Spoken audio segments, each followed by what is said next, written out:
ایک دن جنگل کے بادشاہ شیر نے فیصلہ کیا کہ وہ اپنے علاقے کے تمام جانوروں کو سزا دے گا کیونکہ وہ اس کے لیے شکار نہیں لاتے تھے۔ شیر بھوکا اور غصے میں تھا اور اس نے جنگل کے سب جانوروں کو دھمکی دی کہ اگر انہوں نے اسے فوری طور پر شکار نہ دیا تو وہ انہیں مار ڈالے گا۔ سب جانور شیر سے ڈر کر ایک ایک کر کے اس کی غار میں آ کر بیٹھنے لگے۔ شیر نے کہا، اگر تم سب مجھے شکار لا کر نہیں دو گے تو میں تم سب کو کھا جاؤں گا۔ جانوروں کے دلوں میں خوف اور مایوسی چھا گئی۔ ان سب جانوروں میں ایک چالاک لومڑی بھی تھی جو شیر کی طاقت کو جانتی تھی اور اس کی عقل کو بھی سمجھتی تھی۔ لومڑی نے شیر کو چپ چاپ سنا اور پھر بولی، شیر بادشاہ، میں آپ کے حکم کو بخوبی سمجھتی ہوں، لیکن میں نے سنا ہے کہ جنگل کے دوسرے کنارے پر ایک اور شیر رہتا ہے جو کہتا ہے کہ وہ اس جنگل کا اصل بادشاہ ہے۔ شیر نے یہ سنا تو غصے سے بھر گیا اور اس نے فوراً لومڑی سے کہا، مجھے اس شیر کا پتہ چلاؤ، مجھے اس کی حقیقت بتاؤ، میں اسے سبق سکھاؤں گا۔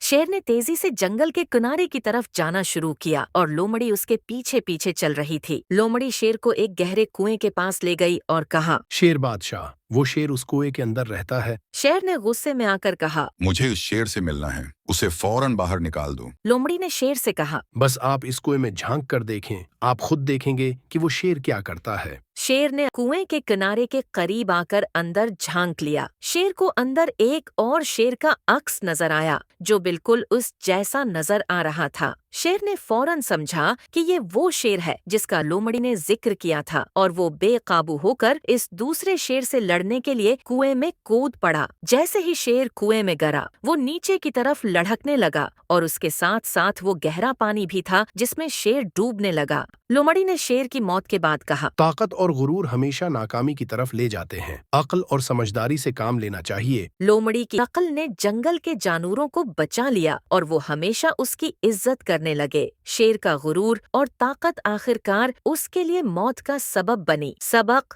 عقل طاقت سے زیادہ اہم ہے۔ جب تک ہم اپنی عقل کو استعمال نہیں کرتے، ہم محض طاقت کے بھرم میں پھنس جاتے ہیں۔